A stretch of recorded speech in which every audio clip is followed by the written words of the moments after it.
दोस्तों, आज हम बात करेंगे इंडियन रेलवे के उस दिग्गज लोकोमोटिव की जिसने मालगाड़ियों की ताकत कई गुना बढ़ा दी है।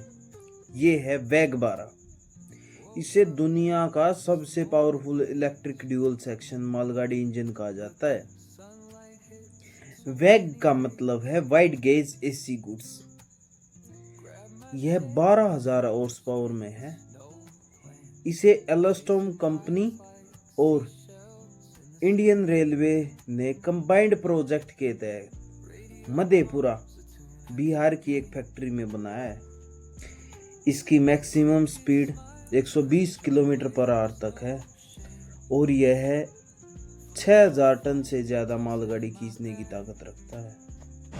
इसमें IGBT बेस्ड प्रोपल्शन सिस्टम लगाया गया है जिससे कम ऊर्जा से भी ज़्यादा पावर मिल सकती है। अगर ब्रेकिंग सिस्टम की बात की जाए तो regenerative braking system means brake लगाने पर बिजली ग्रिड में वापस भेज देता है।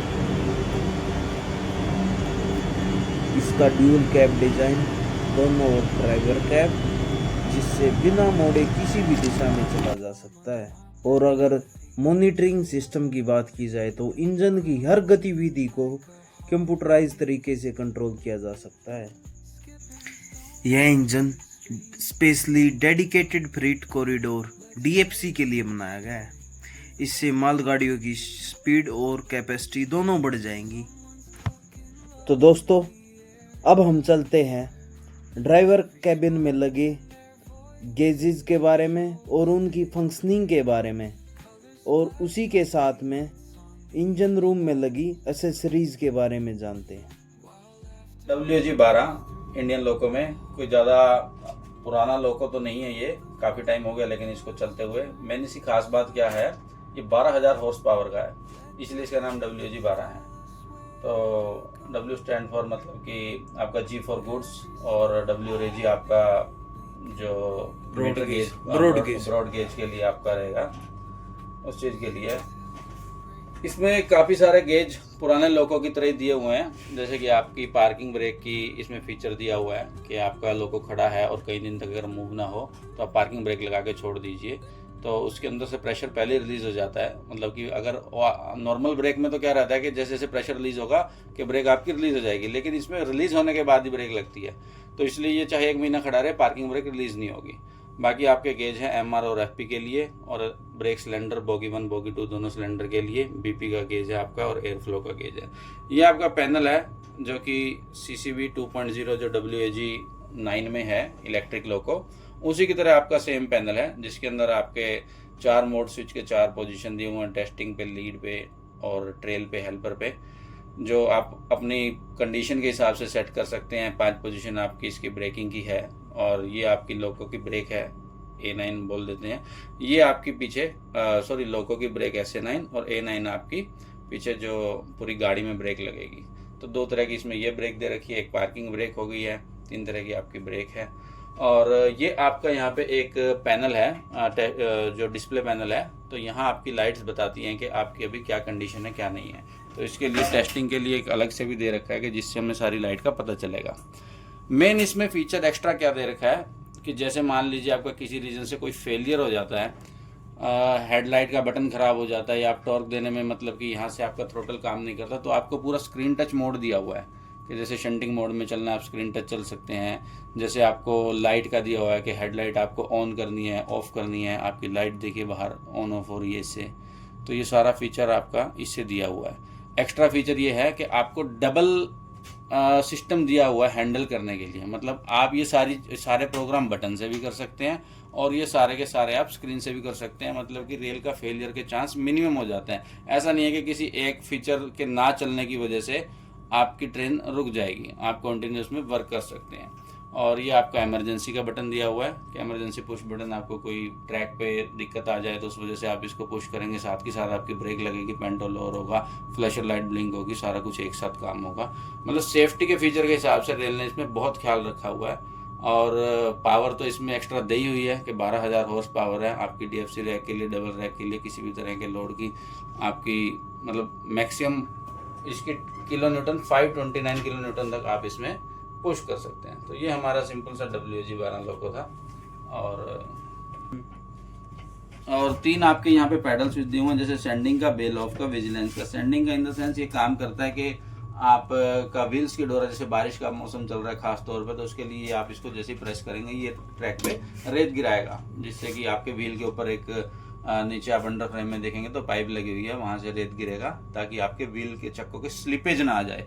क्योंकि लोहे के चक्कों पे बेल ऑफ का क्या रहता है कि आप इसको दबा के, जब आपकी गाड़ी स्पीड में होती है और आप ब्रेक लगा देते हैं तो पीछे से पुश आता है गाड़ी का, जैसे 50 डिब्बे हैं तो वो धक्का मारते हैं, तो उसकी वजह से लोको में ब्रेक ना लग जाए, तो हम इस बटन को दबा के उसको रिलीज करते हैं। और ये आपका विजिलेंस का रहता ही है, 60 सेकंड के अंदर आपको एक बटन पुश करना रहता है एक बार एटलीस्ट, ताकि ड्राइवर हमारा एक्टिव है, विजिलेंस मोड में है, तो पता चलता रहे। अगर आप इसको 60 सेकंड तक नहीं दबाएंगे, कोई भी एक्टिविटी नहीं करेंगे, स्पीड कम ज़्यादा नहीं करेंगे, तो एक बटन दे रखा, आप एटलीस्ट इसे दबाते रहिए। अगर ये भी नहीं दबाएंगे तो आपकी लोको ब्रेक लग जाएगी। ये सेफ्टी पर्पज़ के लिए दिया हुआ है। और ये आपके लाइट के पैनल के हैं, जैसे मार्कर लाइट है आपकी ऑन ऑफ के लिए, आपकी कैब लाइट है, जो भी है आपका स्पॉट लाइट होगी, लैंप टेस्ट के लिए हो गया, ये 5 आपके लैंपिंग के बटन है टेस्टिंग के। एक ये PDDC के लिए एक्स्ट्रा दिया हुआ है, बैकअप ब्रेक वाल्व बोलते हैं इसको। अगर बाई चांस आपकी किसी भी रीज़न से ब्रेक फेल हो जाए, ब्रेक इलेक्ट्रॉनिक्स काम ना करे, तो आप ब्लॉक सेक्शन साफ़ कर सकते हैं। इसके साथ आप 15 की स्पीड से आप अपनी ब्लॉक सेक्शन को साफ़ कीजिए और इसके साथ ब्रेक को अप्लाई पे करेंगे, अप्लाई होगी, और रिलीज़ पे करेंगे, रिलीज़ होगी। ये भी एक इमरजेंसी बहुत अच्छा सेफ्टी फीचर है। अब चलते हैं हम इंजन रूम की तरफ।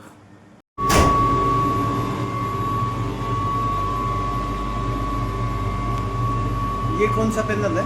HP क्यूबिकल रहता है, ये क्यूबिकल पैनल है। क्या शो करता है ये सारे के सारे जो MCP हैं, आपके अंदर की कोई MCP ट्रिप होगी, अगर कोई किसी चीज़ में फॉल्ट आएगा तो ये MCP से आपको पता चलेगा कि आपकी TCU की हुई है, ड्रायर की हुई है, कंप्रेसर की हुई है, बेल ऑफ की हुई है, बैटरी की हुई है, काफ़ी सारी MCP रहेंगी आपकी, जो भी मतलब इलेक्ट्रॉनिक फंक्शन है यही से सारा हैंडल होगा। ये हमारा वेंटिलेशन ब्लॉक। हाँ, ये वेंटिलेशन ब्लॉक है, ये जो आपका रूम है ये वेंटिलेटर होती है। ह्यूमिडिफायर आपका जैसे ह्यूमिडिटी की वजह से बॉक्सी मोटर काम नहीं करती है, तो इसके वेंटिलेशन ब्लॉक के साथ साथ फीचर ह्यूमिडिफायर दे रखा है, ये आपका बंद लोगों में भी काम करता है। और हम इसका ओवरव्यू लेंगे और बाद में इसके हर पार्ट्स के बारे में डिस्कस करेंगे।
AG12 में 2 मशीन रूम होते हैं। Machine room number 1 loco pilot की साइड में, मशीन रूम नंबर 2 गार्ड की साइड में होता है। अब बात करते हैं वेंटिलेशन ब्लॉक की। इसमें एक ब्लोअर मशीन होती है जो रूम के टेम्परेचर को कूल करती है। यह बाहर से एयर सक करती है और एग्जॉस्ट से मशीन रूम में फेंकता है। अब बात करते हैं डिह्यूमिडिफायर की। जब मशीन रूम की ह्यूमिडिटी 80% तक पहुंच जाती है तो यह 80% से घटाकर 70% पे ले आता है। इसमें दो स्विच रहते हैं, एक ब्लैक और दूसरा रेड। रेड वाला स्विच हमेशा ऑन पोजीशन पे रहेगा और ब्लैक वाला हमेशा ऑटो कंडीशन पे रहेगा। अब हम बात करते हैं ई ब्लॉक की। इसमें वाटर लेवल हाई और लो के बीच में रहता है। नंबर 2, इसके सभी सर्किट ब्रेकर हमेशा ऑन कंडीशन में रहने चाहिए। Number 3, auxiliary converter. इसमें ग्लाइकोल वाटर रहता है। ई ब्लॉक ब्लोअर यह छत में लगी जाली से एयर सक करता है। इसमें 2 रेडिएटर का यूज किया जाता है। एक रेडिएटर अंडर फ्रेम रहता है, दूसरा मशीन रूम में रहता है। मशीन रूम वाले रेडिएटर में ग्लाइकोल वाटर प्रेजेंट होता है, वही अंडर फ्रेम वाला रेडिएटर ट्रांसफॉर्मर ऑयल को कूल डाउन करने के लिए होता है। अब हम जानेंगे E block circuit. Brake control module, इसको 3 पार्ट्स में डिवाइडेड किया गया है। First, electronic wire. दूसरा पोर्शन को ऑक्सिलरी पैनल बोला गया है। तीसरा, इलेक्ट्रोन्यूमेटिक पैनल। यहीं पर एक सोलेनॉइड है। सोलेनॉइड में पार्किंग ब्रेक 2 पोजीशन पे रहते हैं, रिलीज और अप्लाई। पैनल में लगे PB cut off angle cock, सीफा कोक, सीफा MV magnetic valve, sand cock and auxiliary cock present है। यहाँ पर लगे सभी कोक वर्टिकल पोजीशन में होने चाहिए, वहीं एपी कोक हॉरिजॉन्टल पोजीशन में रहता है। ये प्रकाश कोक का यूज़ जब इलेक्ट्रॉनिक फेल हो जाता है उस टाइम पे किया जाता है बैकअप के लिए। उस कंडीशन में इसको हॉरिजॉन्टल डायरेक्शन में कर देते हैं। डेड इंजन कोक की 2 पोजीशन होती हैं, एक 13 बजे की और दूसरी 11 बजे की। जब हमारा इंजन डेड हो जाता है तो इसको 13 बजे की पोजीशन से हटा के 11 बजे की पोजीशन पे लगा दिया जाता है। में एआर के 2 टैंक रहते हैं, दोनों की कैपेसिटी 75 लीटर की रहती है। जिस टाइम पे हमें एमआर को ड्रेन करना होता है तो हम ऑक्सिलरी रिजर्वायर के ड्रेन कोक से ही करते हैं। इसी के साथ में एक पेंटोग्राफ के लिए 10 लीटर का सिलेंडर यूज़ होता है 11/2। वही दूसरा पार्किंग ब्रेक के लिए 25 लीटर का सिलेंडर यूज़ होता है 11/3। न्यूमेटिक पैनल में लगी बीपी आइसोलेशन कोक को हमें नॉर्मली टच नहीं करना होता है। इसे हम ट्रबल शूटिंग के दौरान ही यूज़ करेंगे। अगर बैटरी चार्जर की बात की जाए तो इसमें 2 मॉड्यूल हैं, M1 एंड M2। वहीं लाइटिंग के लिए अगर लाइट ऑफ हो जाती है तो लाइटिंग पीबी का स्विच ऑन करेंगे। इसके एंड वॉल पर भी एक लाइटिंग का स्विच दिया हुआ है। इसी के साथ हमारा गेट इंडिकेटर प्रोवाइड किया गया है। एक इंजन रूम में 3 स्मोक डिटेक्टर और 3 ही फायर डिटेक्टर रहते हैं। अब बात करते हैं हम मासू के बारे में। MASU means main air supply unit. लोकों में जितनी भी एयर प्रोडक्शन होता है वो यहीं से होता है। अगर बात की जाए कंप्रेसर की तो इसका मैक्सिमम प्रेशर 12.2 kg/cm² रहता है। वही MR का सेफ्टी वाल्व का प्रेशर 10.7 kg/cm² रहता है। दोनों सेक्शनों में MR 1000 लीटर की कैपेसिटी के होते हैं। मासू आइसोलेशन कोक को ओनली जब एयर ड्रायर लीकेज हो उसी टाइम पे क्लोज करते हैं। इसमें लगा फायर एक्सटिंग्विशर 45 kg का होता है। दोस्तों, यह था इंडिया का सबसे पावरफुल इंजन वैग 12। और ऐसी इन्फॉर्मेटिव वीडियोस के लिए हमारे चैनल पर बने रहें और हमारे चैनल को लाइक शेयर सब्सक्राइब करना न भूलें। Thank you.